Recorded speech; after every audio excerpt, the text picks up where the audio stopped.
So don't let this happen to you. So I got some stuff I want to show you guys. Okay, so I have a really nice clean machine that needs an Auger transmission. And the motor's sweet. Everything else is nice. What do I do with it? The tractor section's really good. I've got this other Craftsman with a bigger barrel. Maybe I could steal the transmission. Maybe I can clean up the barrel. Does the back end of the snowblower fit the front end? Oh, yes, it does. Oh, look, the transmissions are the same. Oh, wait a minute. Who's Frontier? Well, Craftsman, that's MTD, right? So you can see what's going through my mind. And I'm like, what do I do with this damn thing, right? Because then I start looking into the transmission, and the gear is $100 and change. And then if the gasket breaks, that's $30. I'm like, what? I'm like, I haven't even sold. I got that another beautiful snowblower here. It hasn't sold. People are offering me like $300 for it because it just hasn't snowed. So I'm trying to think of, what do I do? Do I just grab the whole front end? Well, that's what I'm going to show you. All right, we're going to do a little timeout here. Let me just interrupt real quick. Now, let me show you a link on Amazon. I'll probably put the links in the description. I'm just going to show you a cut on Amazon to a gear. They range about $20, $16 to $20, and there's a couple of different ones. But you got to look real close. This one's got a sort of a heli cut. It's helically cut. I don't know if I can even say that word, but you'll see it later on as well when I work with this gear a little bit later in the video. But it's a special cut, so you have to be sure. Now, one thing I can see by zooming in is it looks like it may have a little bit of burrs on it, so you may want to clean it up on a wire wheel. Let me show you that link right here. Stand by. So this one's made by Kippa, but I found others. A quick search will show you. And I'm just going to zoom in a little bit and just kind of let it sort of scroll over. And you can see, I can see little burrs on it.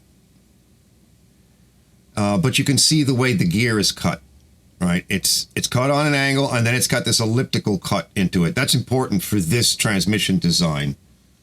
Now, does that mean that it's a cheaper gear in a lot of ways? The thing is, we don't really know. Typically, the composition of this type of metal, it has the same coloring as like a factory Murray gear. I guess this is probably a Murray transmission. It may have been made by MTD or Murray or who knows, but this gear looks exactly like the gear that I'm going to pull off the other transmission, which is on a Craftsman. Looks like the same transmission on this Frontier. I've seen this transmission many times before. It could be a Murray transmission. For all we know, MTD could be buying them from each other. You know, who cares? So what about durability? Well, it's hard to say. Again, it goes to the composition of the metal. Typically, certain metals are used. These metals are made in like a billet form. And with the way they're cast and put together, that material is just generally available as stock, like inventoried stock. When I go to my metal supplier, I get stock. And then it has to be turned and cut. And there's different types of stock for different things, different hardnesses, slightly different compositions, but there isn't any kind you want. It's not like this company has a foundry and is pouring their own metal in their backyard and then dropping it on a lathe in a turret mill press and cranking the stuff out. That's not how it works. It's probably cast pretty close, but I can see turning marks on it. So it's been turned on a lathe. It's been hit with a turret mill press. And that's your typical machining scenario. My guess is that it's really no different than the more expensive gear. It's just Murray is marking these things up because they're OEM. I wouldn't even recommend the OEM, honestly. You're pissing away money at that point. These things just aren't worth it. If you're in an area where you can get really good money and you're talking about warrantying, I don't know. You know, a lot of people here, they won't buy it. Not going to happen. I still haven't sold any snowblowers, right? So that's the end of the season. We're in the middle of February-ish, and it's pretty much end. It really depends upon the machine. For something like a snowblower in this price range, this snowblower should sell for $700 easy, $750, but it's not going to. And times are getting worse, and the money's getting tighter. And if you're in a market where it's not going to support it, you can't buy it. You're going to throw the machine out, or do like I did and just pickle it out of a used machine that you got for just about nothing. So that's my recommendation. A little bit later in the video, we're going to talk a little bit about why this happens, and one of the reasons I think that this is an issue for a lot of guys putting these things back together again, and what the factory does originally, and maybe what you can do to avoid the problem. All right, so this thing is a John Deere, but it's not, because it's made for like Depot, Lowe's. Any of you guys out there that are familiar with like some of the John Deere tractors, like the LT110 or something, right? That you get at like Depot, the transmissions go, they don't climb hills. It's not made of the same quality, right? That's kind of what the bougie machine is. And it says Frontier. I think Frontier used to be big. They might even be out of business now. I don't see these here anymore. This is the only one I've ever seen, and it's in really nice shape. And I'm trying to figure out what the hell happened to this thing. So as I'm looking at it, I'm like back and forth now, and I'm looking. Let's see the nails in there. You guys see the nail? Let me pause this. See it? There's 2 nails run through, right, the impeller assembly where the pins would go, right? They're like compression pins. I can't think of the name of it right now. Nails, right? And I think I show it here. That transmission is like an MTD style, common sort of newer transmission. That's the Auger training. What ATC? Look at all of that. Look at all of that play, right? And I wasn't even trying hard because I didn't have gloves on. And the edges of those steel things are raw as hell. They'll rip me to pieces if I would have slipped. So I'm like, just to show you. Anyway, so where was I? So I'm like going back and forth between these 2 things. I'm like, what can I do with this? Now I'm at the point where I'm like, what do I do? Right? What do I do? It's too nice to part this thing out. Right? Look at it. Does it look like you want to part it out? And I'm like, I don't want to spend $100, maybe $150 on a stupid gear. And so I'm like, okay, let's take it apart. Okay, it's broken. Let me take it apart. So I start taking it apart, and it's coming apart. Right, the whole damn thing came right apart, no problems. Like, let's take it apart some more. Okay. Now, usually when you deal with an auger bearing, they usually are a little bit jammed. I'm like, no, this thing came right apart. I'm like, wow, everything is going good. Go a little further along. I got to figure out how I just like I took everything apart. I'm like, do I want to use this barrel? Everything came apart. It didn't argue. It didn't have a heart attack, right? So far, so good. I'm like, all right. So I could fix this for $100. Let's take apart some more of it, right? So now I go into the transmission of it. Okay. And I'm like, yeah, all right, now you can see. And wait to flip it over. And the transmission came apart. I was able to get, the augers off. There you go. Look at all that brass. Okay. But the worm gear is good, which is really opinion. Gasket's okay. I don't know if I flip it, but yeah, it's just filled with brass and grease, right? So it's filled with grease. And I'm like, well, this is the same transmission. I'm like looking at it. I'm like, well, maybe I'll just steal this gear or the whole transmission. And I checked it. It seemed to be fine. Like, let's take that apart now. Yeah. Yeah, huh? Let's see if I get a little closer look. Yeah, there's a different look. All right, it's carnage. Right? Which you would expect that if somebody ran over something and they put a bolt in or something.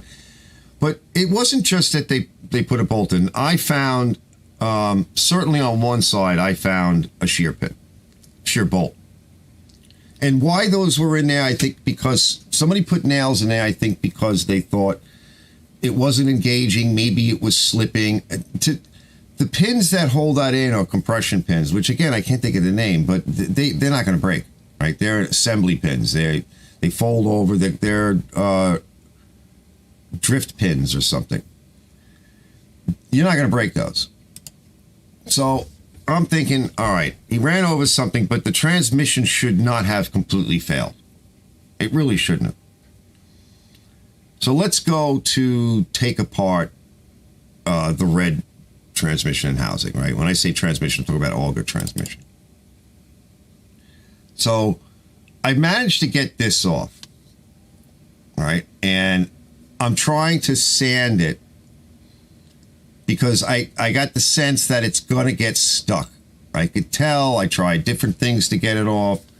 So I'm trying to remove any rust or whatever. And at this point, I don't care what happens to this shaft because I just want at the transmission. And I could tell by everything else that things were not going to go well right away. So it don't want to go. I'm cooking it. Okay, that's the settling. And then I start banging on it. Okay, and then I try the next thing. And I try a block of wood. And I try more heat source. All right. Oh, I got a flame around it. It goes to volatility. Whatever. I don't know what I'm doing, but I'm freaking out. Right. So what I tried the air hammer. Look at the smoke everywhere. Yeah, no, air hammer didn't work. All right, let me see what else I want to do. All right.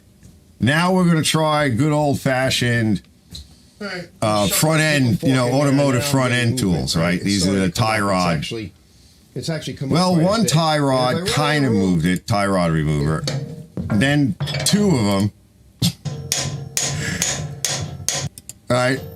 Oh, we're getting somewhere, right? I mean, at this point, right, you're just like, you got to get off, right? Still not off, like, still banging on it. I'm almost there. I almost get it all off. Still banging. It's off. Okay. And it's a mess. So you can see on that other shot that I did, it's off, but it's a mess. Now we need to get the rest of it out. It doesn't want to come out of the hole. The bearing is locked around it. I tried a number of things. I'm like, because if you want to save it, right, you got to get it out in one piece. So I'm just going to keep clicking forward. Let's see. Where are we now?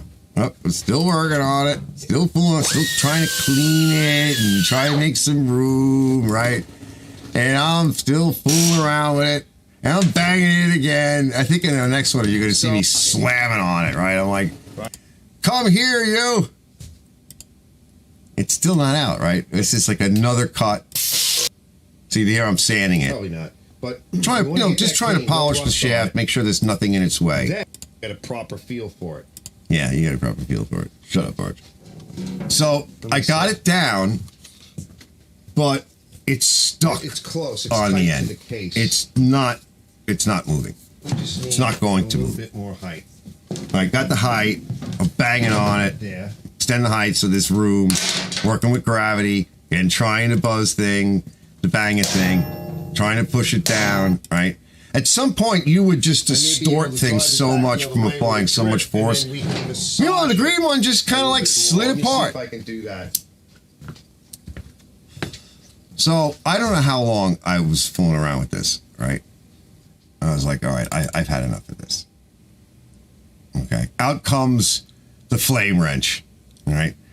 Oxyacetylene. I'm like, I need this transmission. I'm sick of fooling with this thing. Yeah, Jungle Bob goes, torch it. Pickle fork it. Yeah, I did. Pickle forked. Now we got some muscle. At this point, I'm not interested in saving anything other than the transmission. So I'm like, okay, we're going to blast off the auger pieces first. Let's see. And even with cutting the bearing, it wouldn't let go, right? I'm not coming out.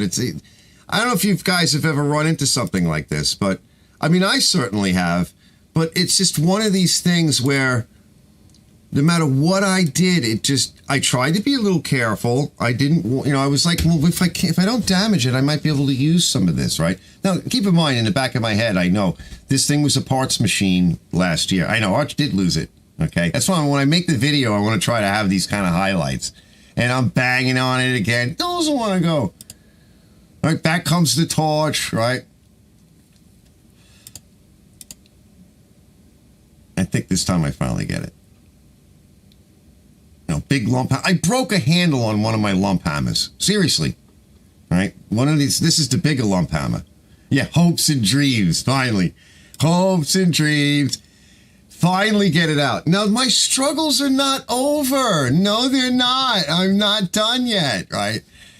Oh, my God. I'm getting exhausted just explaining this, right? So I'm like, okay, it's the next day. I'm tired now. It started to rain. And this little guy here is the one from the Bougie Green Machine. She's in beautiful shape. She's really good. This is the old, the bigger one. You see that bearing, right? It's actually, it's been compressed. It's been hit on the thrust side, so it's wearing. And the gear looks good. That's the good gear, all right? My problem is I'm not done. I see the gear. It's so close. Maybe I could get at it. I got one of the auger things off. The blender part, right? The part that's the blender. Well, the whole damn thing's a fucking blender, isn't it? And I'm like, all right, now I got to get this other blender thing off, this black blender thing. I can't get the gear out because that shaft is full of rust. You got to have to drive it off. You got to polish the shaft.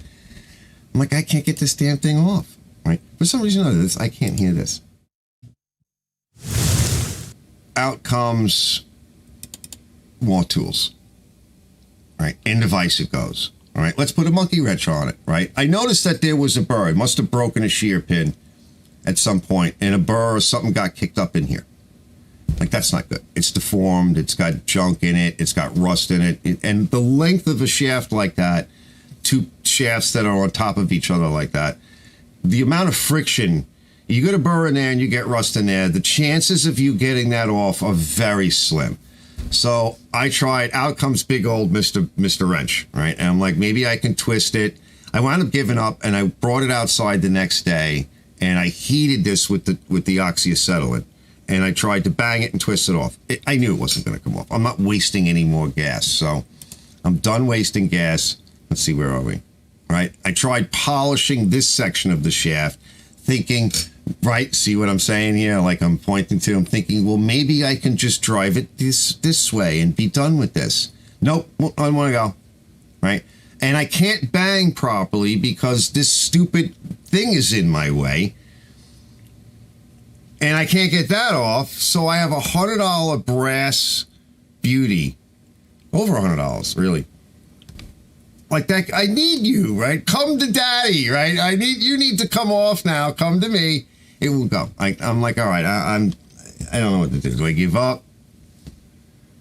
So a cooler head prevails, all right? And I'm like, all right, I'm sleeping on it. I'm thinking about it. And, this is how my mind works. I don't know about you guys, but, the one good thing about what's left of my mind, the part that's not thinking about chicks and whatever and else and whatever, I'm like, so what I'm going to do this morning is going to lock it in the thing outside. I'm going to heat the shaft. If I can't get it off and knock it off or spin it off, we're going to cut it right there, right there with Mr. Sawzall. Take out Mr. Sawzall, put the blade nice on it, and liberate. Lance it right there, and then at least I'll have something to work with. Because this is done. This thing is done. Things are stuck on. And if I had tried to use this whole can, that whole auger piece right there would be jammed on. So it would destroy a transmission because the shear pin wouldn't do anything. It would wind up like this. So I can't sell that. I'm not selling that, right? Once I saw that it was locked and it wasn't going to behave, I'm like, I can't sell this. We got to fix this properly. We might as well put the time into the green machine because it is in nice shape. And I think I finally, where am I? I think I finally get it all apart here. And then I start see, stubby shaft. Here's the remnants. I'm happy now. It's the next day. I got a fresh head. It's nice out. Right? I don't have rain and cold. Actually, it was nice. And all I have to do is clean this section up here and then drive it off the short distance I need to go. So fortunately, that all worked out pretty good. I was, let's move forward a little bit.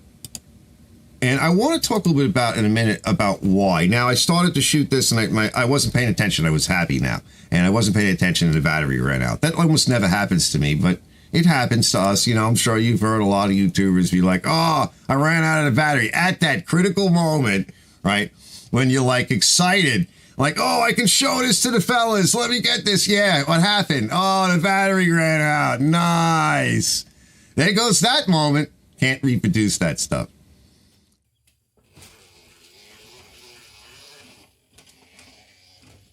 Now we can, so this is probably a separate video that I might make. It's like to show people maybe, you know, what goes wrong. Maybe you don't want to do this, and here I'm polishing the shaft. I'm polishing the shaft, fellas.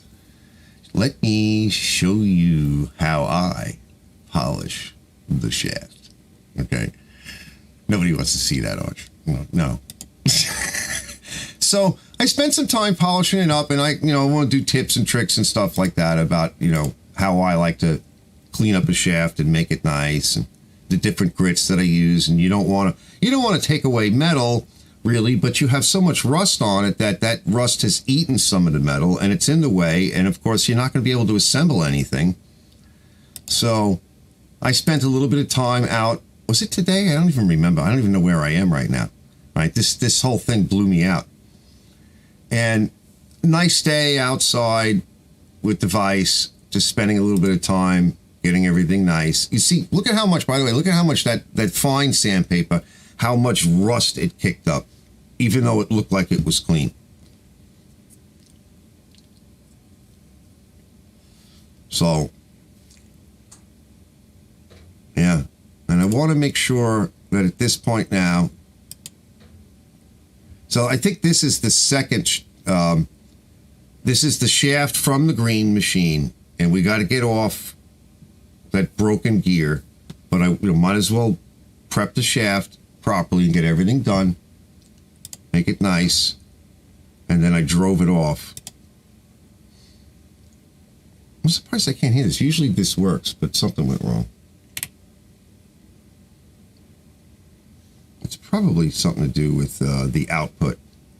So now I have a really sweet, clean shaft. I'm just talking about a little bit of something I found on the shaft where the gear would go. But look at this. Look at that. See? It's just getting hung up a little bit right there. But you see how nice that is? That way, you can assemble everything without a heart attack, without trying to bang anything, because you shouldn't have to bang anything on shaft assemblies like this. Then something's really wrong. And just a little bit more. This is the finer sandpaper. They usually call this like crocus cloth. It comes on a big roll. Some of you may be familiar. Machinists like to use this. I learned a lot of this stuff in like machine shops. I'm not a machinist. I wasn't trained as a machinist, but I worked in old school. The Greeks taught me this. Clean all this stuff out. Now, after I'm done with the video, I want to kind of just run past you guys why I think it failed. So I'm just going to clean it up. See, look at that. Came nice and clean. And every shaft, every surface is addressed. So putting everything back together again, right? Look at how clean this is, right? It's like, this thing's almost like new, except for the little bit of, rust paint issues. And even though I don't like the machine per se, because it's got a very small impeller and, there's really nothing wrong with this thing. Like how nice and clean that is, right? All polished nice. I'm talking about putting no C's on it. Right, drop that thing on, the pulley's on. Everything went together nice. I talk about spinning it over by hand, right? Feeling it to make sure each step of the way, make sure everything feels nice. Anyway, I found another little issue over here. This idler tensioner, right? I added a washer because it was leaning so far to the side that it was almost trying to shove the belt off. And this is how it comes from the factory. There's like little things that I saw. Remember, this is the motor that I couldn't get the oil out because the oil port wasn't drilled all the way. And for the tube, extension tube. So she's all shear pinned up. Everything is golden. We'll test it in a minute.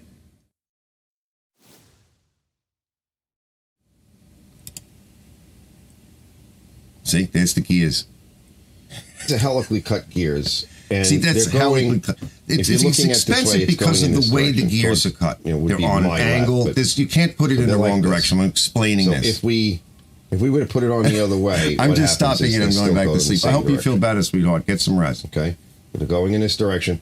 So Yeah, if we were to flip it upside down, it still goes in the same direction. If we go that way, we go that way, they all go in the same direction. The only difference being is the thrust side would Right. change. You can change the In other thrust words, side by flipping that it. gets pushed when this pinion gear or this worm gear starts spinning. So this might be a That would separate be the only video difference. because So I if you're want to laying it show this people way, how to assemble okay, something like it's this going in this properly direction. and cleanly. And then And if I I were talked to turn about around this rehearsing way, it's before you still put going grease in and that oil in. So have I some put a little bit of washers. grease, What do I do with not the a washers? lot. I will might make clean sure them it was a in little bit. everything, and this is why I want There to we talk go. a bit about this. Some flats on the bushings. Yeah, I These see are what's going oil-like on. bushings. Okay, so that flat, dive it down a little bit before you put. And getting everything lined up. Look at that. All right, isn't that clean? So let's see. Do I put a little bit of gear lube in? I assembled it with a little bit of gear lube too. And tighten it slowly, and then feel it and test it, and make sure it feels nice when you go to spin it. First, let's break seal. So now I put some grease in, but I should have put the oil in first before I've added a little bit of grease. So I added a whole bunch of oil into this. Gear lube. Just to see how's it feel. Oh, should be no. So that's what we're going to get to, Ray. Smooth like butter, fellas. This feels so good. I almost It's don't like want to butter. put it on. Right? I want it. That feels nice.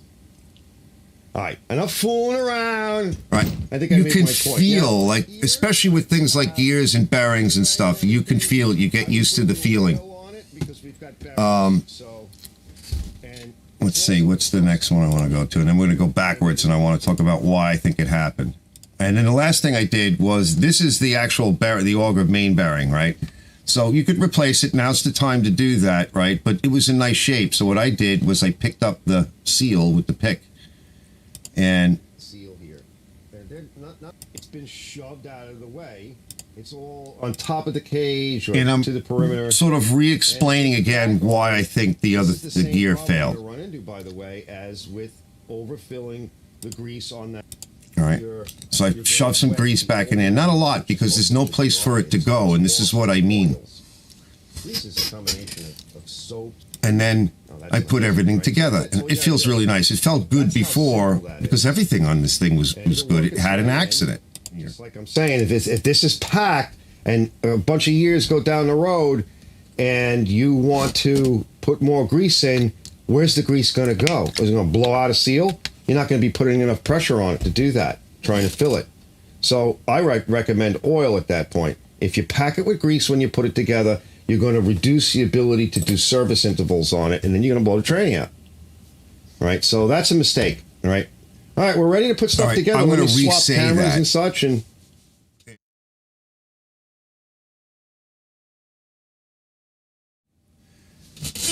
All right, now, this is like right before I went to wipe it out.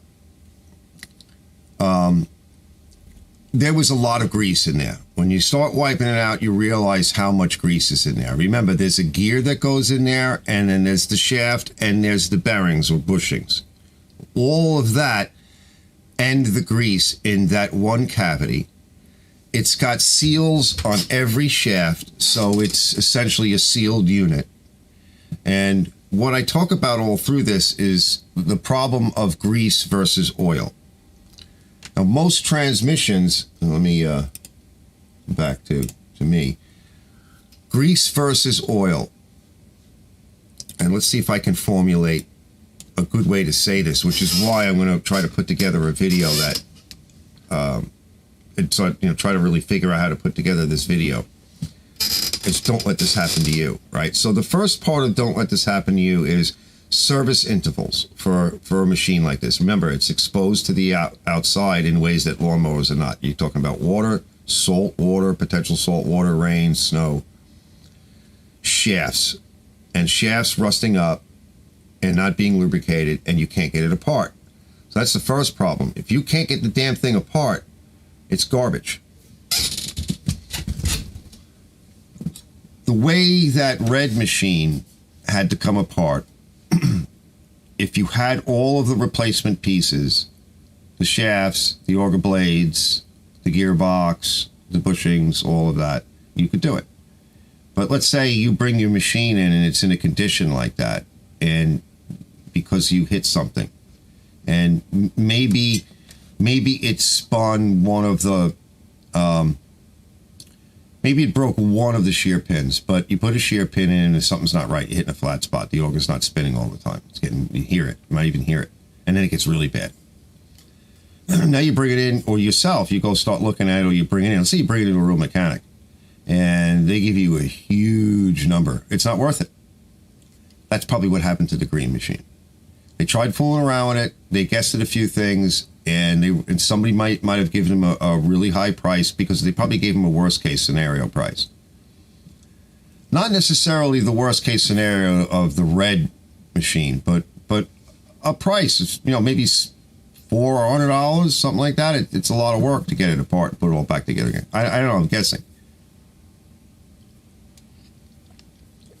Now, if it's like the green machine and everything comes apart, and somebody like me could do it, and let's say I took it all apart, regardless of how it happened, I took it all apart and I got to that point, and I see it just needs a gear, the gasket is good, everything else is okay, and it all came apart and it didn't fight me. $250, something like that. I don't know, somewhere, maybe 300. I don't know. Let's just throw a number out. I don't really know what they get to do that, because it has a lot to do with how easily it comes apart. Well, for a $1,000 machine that's been good to you and maybe you neglected it, you might be thinking, okay, I'm going to let them do it.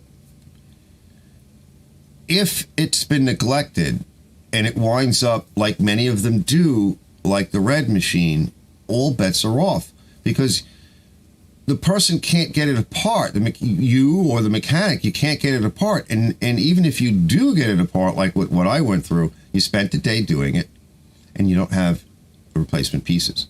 And those are significant pieces, right? They're going to cost you a lot of money. So I might even just do a video of something, maybe the title of like maybe why you wouldn't want to rebuild the auger assembly, or broken transmission, or however I word it, right? Maybe you wouldn't want to do that, because if you look at the overall condition of the machine, you see a lot of rust. It hasn't been taken care of. Maybe you spun one of those, auger blades, and the shear pin is broken, but then you go over to the other one, like with me, and you take the pin out and it won't move on the shaft, and this TJ has a similar problem. Okay. And I said to him, we don't really want to touch that, okay, because it might be fine. If you keep oiling it, it might come back. If you keep putting oil in it. Now, the red one had grease fittings, so it could have been lubricated. TJ's does not have grease fittings. The green one does not have grease fittings. I put everything back together with oil and grease, so it should be fine for a long time. You can get it apart, but maybe you can't, right? You can get it apart theoretically, but look at what I had to do to get it apart. It was useless after that. There's nothing left. So you're in a situation where if one more thing breaks, either you throw it out or you need a parts machine. Now, what causes that? Now, backing up, obviously, I covered over some of what causes it, which is neglect. Wrong shear pin. Can be a wrong shear pin, because not every shear pin is like every other shear pin. Some of them have one sort of breakaway area. Others have two, even though they may be the same size, like a 5/16 or quarter 20 bolt, depending upon the size of the machine. Not lubricating it. Over here, people don't like to bring things in for service. They just don't want to be bothered, right? They don't care. For whatever reason, that's how most people are. Service shops don't do well. It's usually repair, not service. People think, oh, I need my lawnmower tuned up. Does it run? No. Well, that's a repair. It's not tune up. Well, how much is it? Oh, I'm not paying that. I can go get a Walmart lawnmower for that. Yeah, but that's a piece of crap. You have a nice lawnmower. I don't care. Now let's get to the transmission itself. So let's just go back and look at that again. All right, so as I've covered over neglect, rust, salt, and things not being lubricated. And you can service these transmissions because there's a hole with a bolt in it on the side where you can pump more grease in. Now, let me see if I can develop this, right? Because you have to try to follow me on this. There's a lot of grease in here. And like I said, the shaft is in there, the bearings are in there, the bushings, whatever, the gear. There's no room left. And I have seen this where people pack this with grease, thinking if you pack it with grease, that's better. More is better. No, this is a situation where less is more. For two reasons. Generally speaking, transmissions like this is a differential, is what it really is. And it's a ring gear or worm gear / pinion gear. When they spin, as with most gears, at any speed, it will throw the grease off over time as it's spinning. Centrifugal force will do that. It'll splatter it like a chain, a bicycle chain. If you just oil it and you don't have like a clingy formula like I like to use with waxes and stuff. So it's throwing it around the outside. You can see it here. It's throwing it all around the gear to the outside. There's a little bit of white over here. It's not really wrapped around the shaft. It winds up not being where it's needed. And it's a cold operation. I don't care what low temp grease you use, it's low temp operation. And grease is grease. That's the way it behaves. It sticks to the sides of things. So it gets thrown off, sticks to the side. It's not on the gears. The gears are under a lot of stress. They're not being lubricated. They begin to wear. And remember, this is a steel pinion gear, right? Worm gear with a brass, softer crown or ring gear. And usually, on all the older snowblowers, there was gear lube inside of there, oil. So the gear would spin and it would wick up and lift up the oil and spray it all over itself. And like double aught.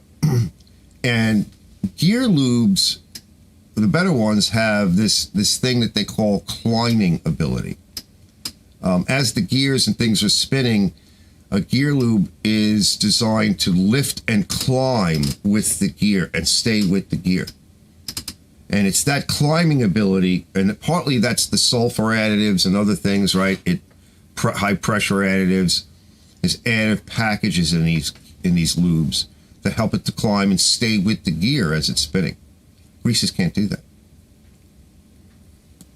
So that's the first problem, the grease. The second problem is, and I've seen people even on the web do this, is they pack it with grease, okay?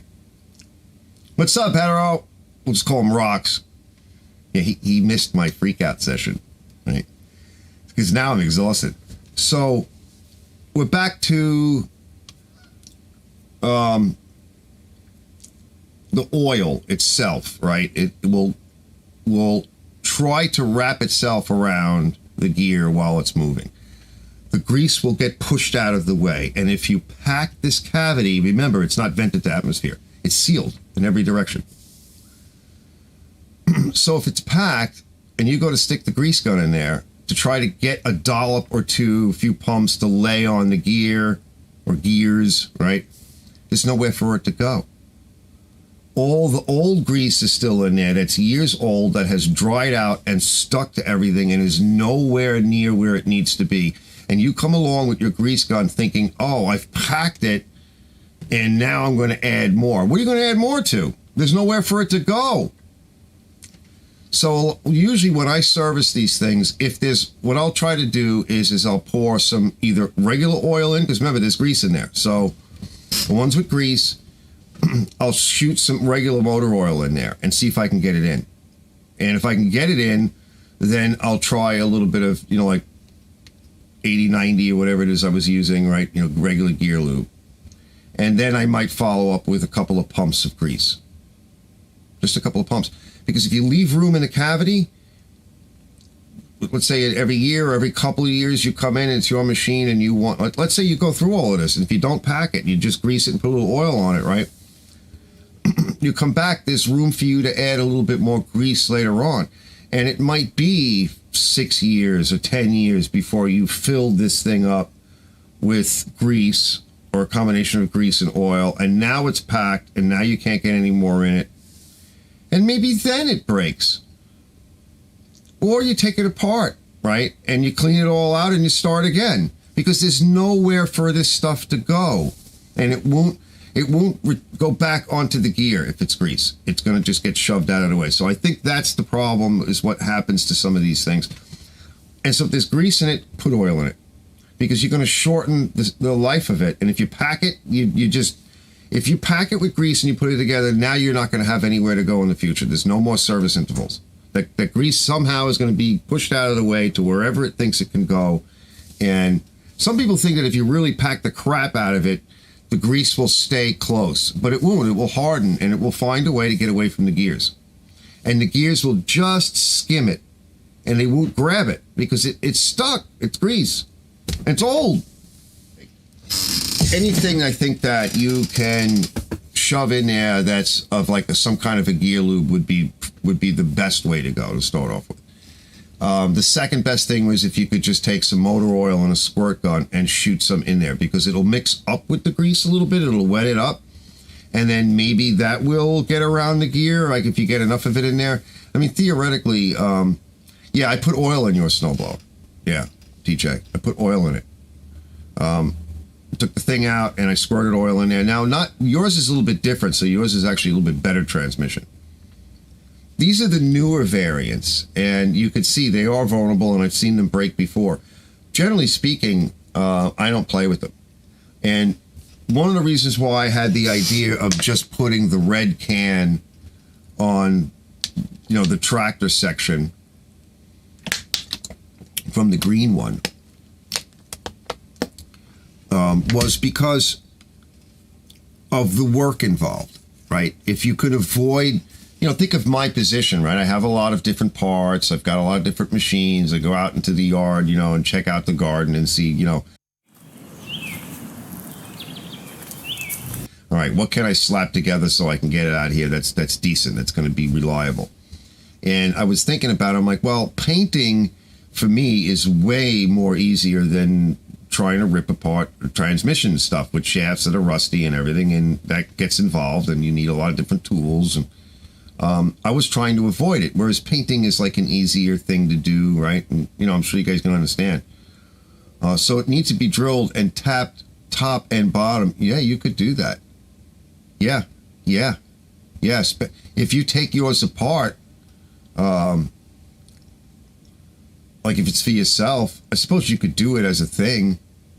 But I wouldn't do that. Like I would just put oil in it and push it down the line, right? Because you're trying to make money, right? And these things take a while to fix and stuff. If you wanted to modify it, yeah, that would be an interesting thing to do. Take it all apart, get everything all nice and cleaned up, and install Zerk fittings, like grease fittings, a couple of places down the shaft, right? Because usually there's like one, and that grease tends not to make it all the way down the shaft, right? You pump it up, but it comes out some places the easiest. Yeah, for your own, right? Definitely. Add a couple of more grease fittings on the shafts for the auger blades, right? That way, there's more likely that you're going to get that grease to go down the length of the shaft. That's one thing to do. And then while you're there, you have a good idea. I think you got a great idea. Modify the transmission housing and get everything back together again. And then you probably will never have to touch it again. Theoretically, right, if you have a proper lube points on your machine, and generally speaking, they do, but like this one and another one that I had, right, they're getting, the newer ones, they're getting cheaper. Like, they don't put grease fittings. They don't put them in cars, for goodness sakes, right? They don't put grease fittings on tie rod ends and stuff like that anymore. It dies, and then you have to pay a mechanic to put a whole nother one on with no grease fitting. So theoretically, if you go over these machines, like I have machines out there that are like 30 years old that I wind up fixing up and refurbishing. All right, fellas. So little piece of advice would be is don't let this happen to you, right? You know, at the end of the season, right? It's cold, it's nasty. You just want to shove this machine to the side and forget about it. And that's where, well, that's where this, on the green machine, that's where the motor got damaged from water. And the red machine, it was just left out probably too long and it rusted. Remember, these things operating in possibly salt water. They salt roads, depending on where you live. It's sand. Both machines had so much sand in them that in order to work on them, that was a large part of the job, was getting all the sand out of both of them, the green machine in particular.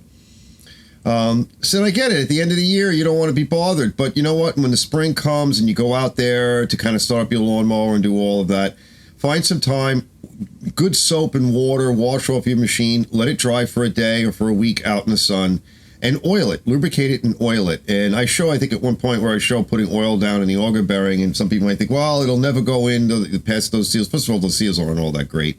Secondly, it will. And thirdly, the shafts, especially the auger shaft, it was so rusted, I couldn't get it, the whole auger shaft assembly apart.